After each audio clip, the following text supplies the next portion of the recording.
Hello everyone, welcome to Daisy's Dolls.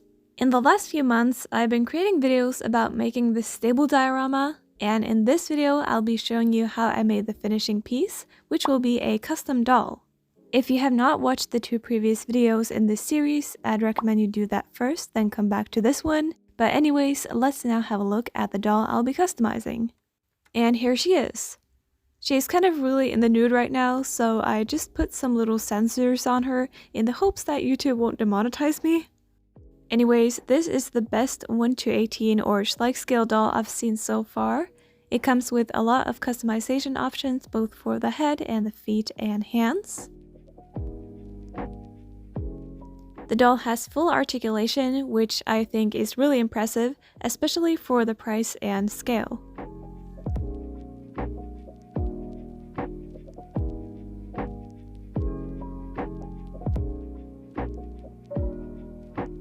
Speaking of scale, let's see how she compares to some different horse models. This is a Schleich Connemara pony, and I think the rider is a bit too big for this one, unfortunately.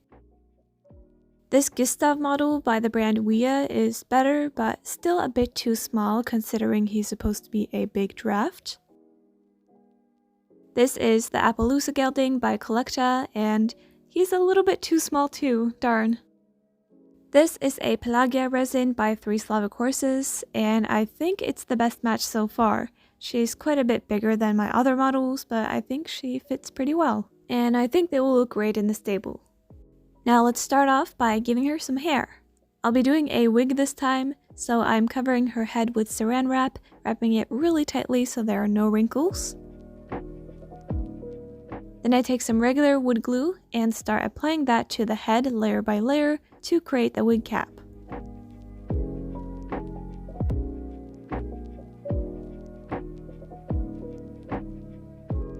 After about 3 or 4 layers of wood glue has dried, I'm taking out the super glue and giving it 1 layer to really strengthen it.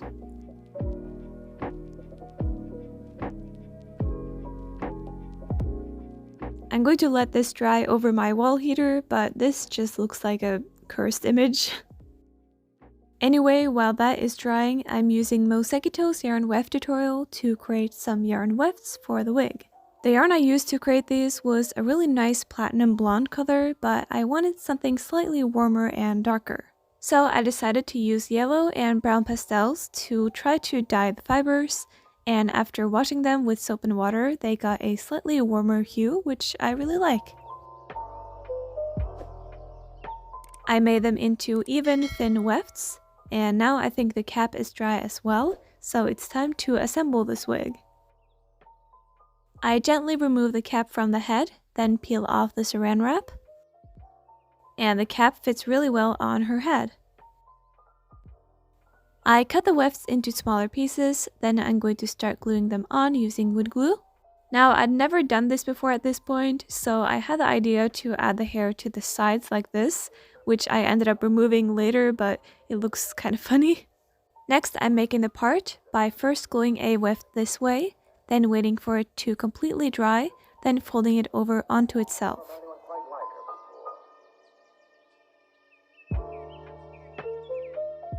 Then I do the same to the other side, which can be a bit more tricky, but you just gotta take your time and be a bit careful with the glue. And I make the hair lay flat by heating up a metal butter knife with a straightening iron, then pressing that gently onto the hair.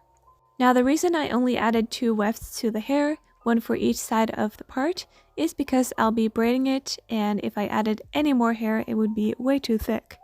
Now braiding this hair was a lot easier said than done because the darn wig kept flying off the head, so eventually I just gave up and did it off camera. So this is what I ended up with. I added some little short pieces of hair around her face, and I also ended up gluing down the bottom layer of the hair to the wig cap, so I'd be sure no bald spots are showing. The acrylic hair really looks great on this scale since the strands are so soft and thin. Now next I want to give her a face, so I'm going to temporarily remove her hair, then I'm going to protect everything but her face with saran wrap. I'm removing any pieces of dust or grime with a damp cloth. Then I'm going to take her downstairs to be sprayed with sealant.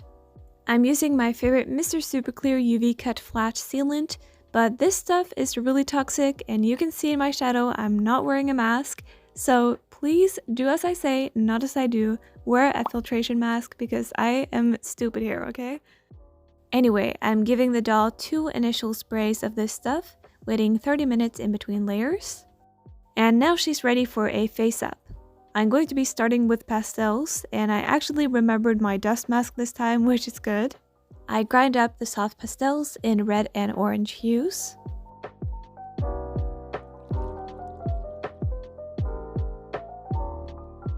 Then I start lightly shading the face, focusing on the lips, nose, eyes, forehead, and cheeks.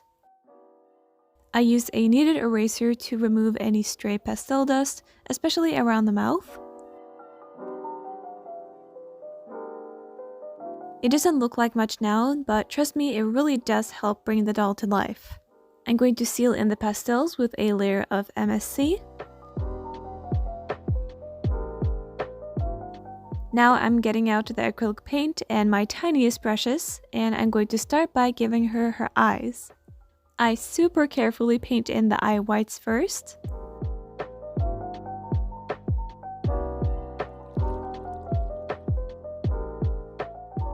Oh, gee, that's creepy.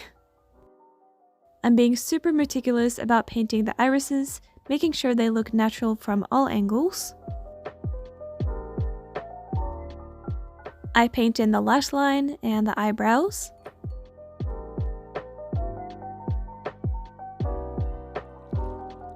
And after quite a while of adding teeny tiny adjustments, I am pretty happy with how it looks, so I'm going to seal it in with Mr. Super Clear. And then I'll be adding gloss to her lips and her eyes.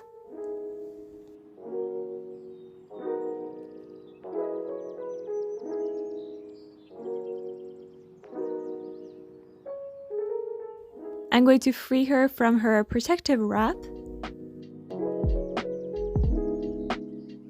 And it's at this point when I put the wig back on that I realize I have to do something about this problem. It's way too loose. So the natural solution is, of course, to drill into this doll's head. Well, no, I was planning on using magnets, inserting one into the head and one into the wig to keep it in place. And these bigger magnets are just here to make it easier for me to grip them. The glue I used was luckily strong enough, and the magnet sits in there quite well. Now, attaching the opposite magnet to the wig was another story. I don't know why I found it so hard, but I eventually came up with a solution by covering the magnet with a thin piece of paper to keep it in place in there. Now, each of the magnets are securely attached to each of their places, and I want you to listen to the sound when the wig just snaps in place. Nice. It sits super tightly unless I want to pull it off, so I'm super happy about this solution. Now, I made this makeshift top just for modesty, but this girl really needs some clothes, so let's get to those. I'm usually pretty sloppy when it comes to making doll patterns and mock-ups and stuff like that, but this time I'm trying to be proper, and I will be providing all the patterns I made in this video in a link down below. Though I can't promise they'll be perfect, I did try to fine-tune them to the best of my abilities. I even did a mock-up, which is totally unheard for me. I don't think I've ever done that in my life, but it did turn out pretty good. I kind of stopped halfway because I thought it was going well, but you know, I'll count that. Now that the pattern is tested, I'm going to start making the actual jacket, which I want to be made out of fleece. And I've found that the best source of thin fleece fabric is actually the lining of mittens. These ones were old and worn, which is honestly better as the fleece is less fluffy and a bit thinner, which is perfect for miniatures. I'm going to trace my patterns onto the fabric, then cut them out, leaving about 5mm for seam allowance.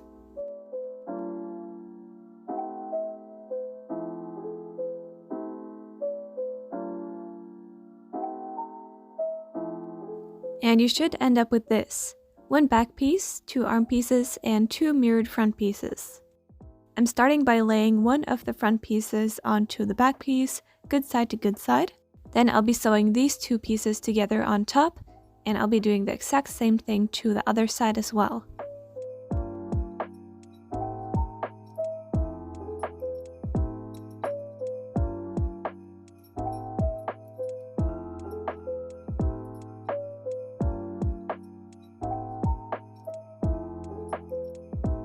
One side is sewn, and I'm going to do the exact same thing on the other side.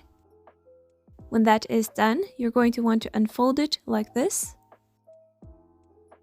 Then you want to take one of your arm pieces, having the good side face the good side of the piece we just sewed. Then you want to line it up like this, and the point on the arm piece should line up with the seam on the sewn piece. Then you sew those pieces together, stopping at that seam.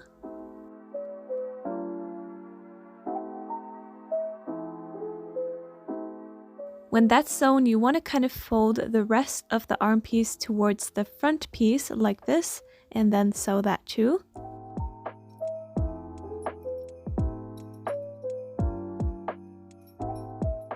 And you should end up with something like this. The arm piece is attached to both the front and the back piece. And now you want to fold it over like this and sew the arm closed at the bottom.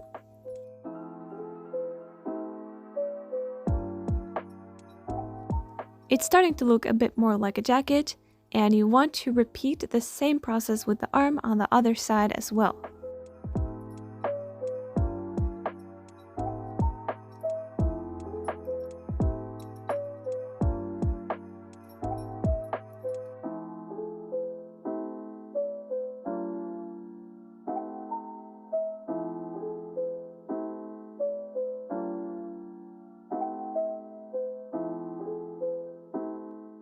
Now the arms are attached, and I'm going to close up these side seams next.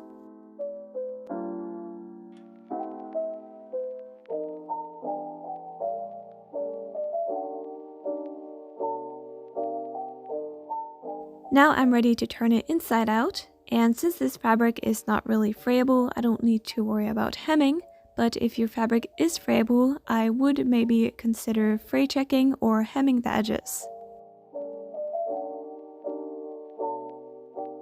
And would you look at that, it fits her pretty nicely. Now you can leave your jacket like this, or you can take it a step further. I decided to close the front to make it a bit more sleek, and I also added a collar, which is just a simple rectangle of fabric that I just sewed onto there. I of course also added a couple of Norwegian flags, which I thought looked nice. And I'm pretty happy with the result, to be honest. Next up, let's make her pants. Now, the pants. Oh my goodness, these were a nightmare. I wanted to make a pair of jeans with some flare at the bottom, so I made a mock-up and I thought it looked alright, so I continued with the jeans fabric.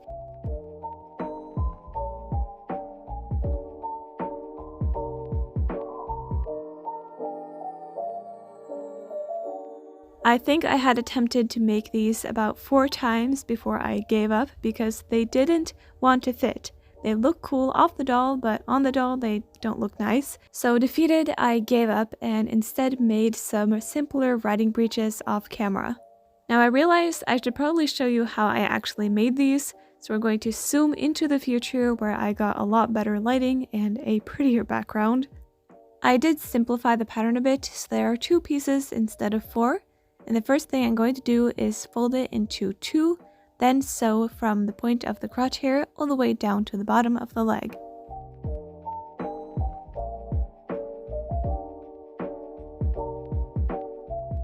If you are using a frayable fabric, I'd recommend you stop sewing a few millimeters before you reach the end, so you can fold your fabric over like this and then sew it in place, which will prevent it from fraying, which can totally mean disaster on this small scale.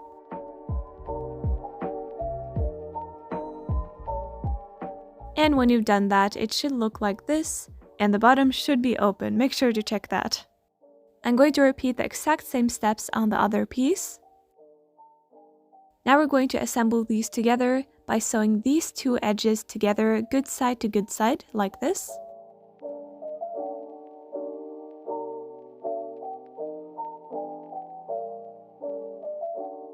Once you've done that, you want to turn it to the other side and sew these two edges together like we just did on the other ones.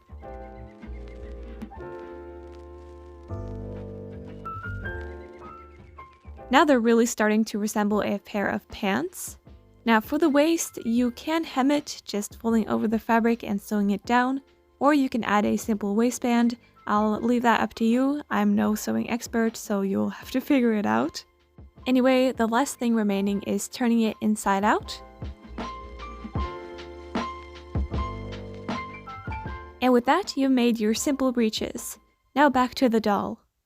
Here you can see it on. I had to add this makeshift waistband, which I think has a lot of room for improvement, and also... Ooh! That's quite big. Yeah, her backside gets quite accentuated with these pants, and it looks kind of strange if you look at it for too long, but let's just say she's been hitting the gym. Her feet are still bare, so let's make her some nice boots, shall we? For these, I'll be using genuine leather, but it's almost always too thick, so I'm going to be using this leather thinning tool to thin it down. Then I'll be dyeing it to fresh up the color.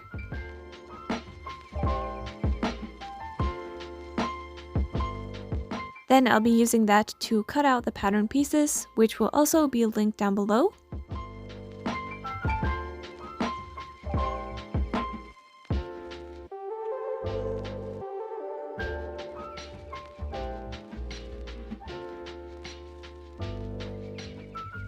There are also small lines that go in on the pattern, and these are guidelines of where to cut release slits, so make sure you remember to cut those. We'll also be needing some metal pieces for these boots, first being an abundance of tiny jump rings, and these are all made of 0.3mm wire. And this is kind of crazy, but I made 36 of these in total, plus a few more because I lost some along the way. These next ones you luckily only need 4 of, but they're a bit more intricate, so here I'm showing you how to form them.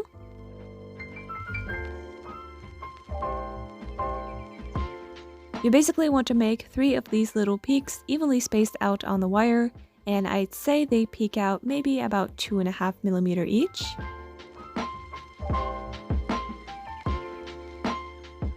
You'll need 2 of these for each boot, so 4 in total, and they're pretty hard to get even, but I tried my best. And these are the pieces you'll need for 1 boot.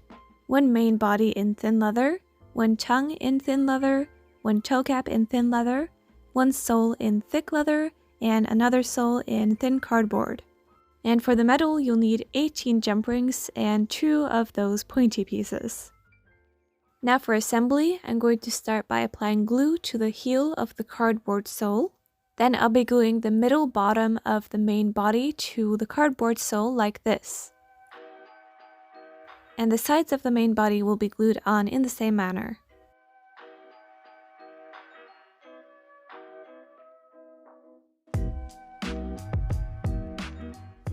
At this point, it's a good idea to do some test fitting to make sure they fit your doll, and if they do, you can proceed by gluing on the toe cap like this.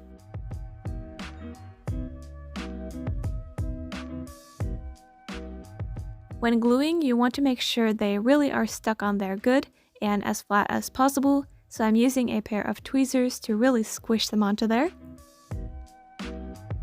And then you can proceed by gluing on the leather sole.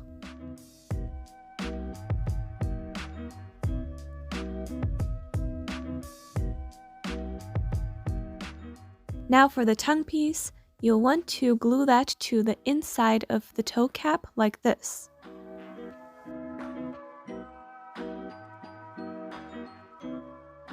Now moving on to the metal pieces, you'll want to glue 9 of the jump rings onto the edge of the main body piece as evenly spaced out as you can get them.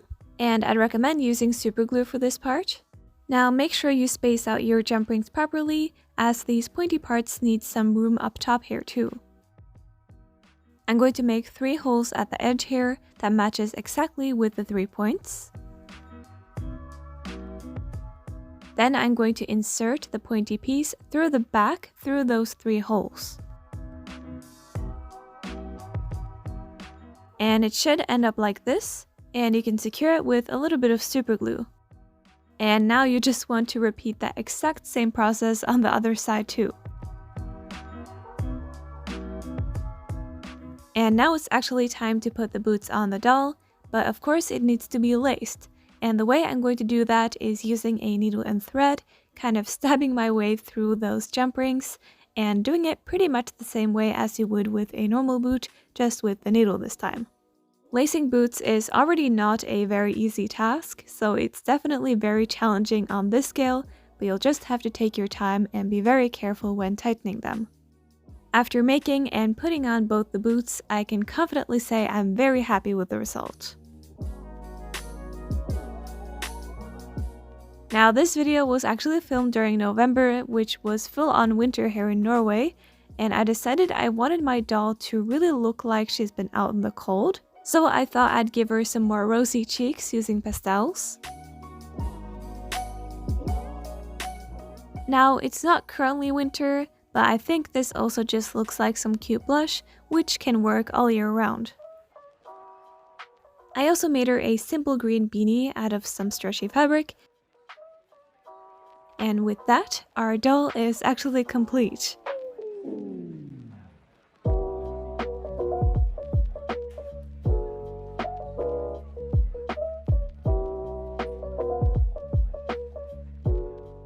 I decided to name her Liv, which is the same name as this character that has been on my channel for a while, and this girl will kind of be replacing her in a way. But I'd say this is a pretty solid glow up, so I hope you guys aren't upset about that.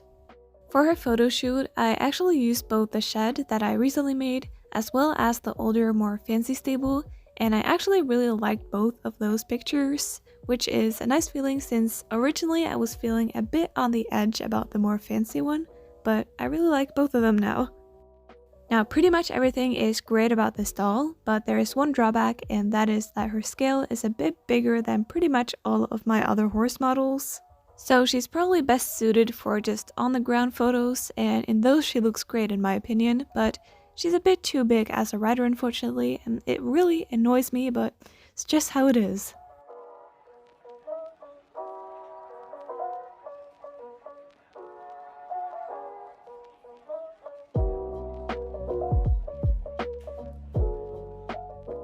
I really hope you have enjoyed following this 3-part project, and let me know down in the comments what your thoughts are about it.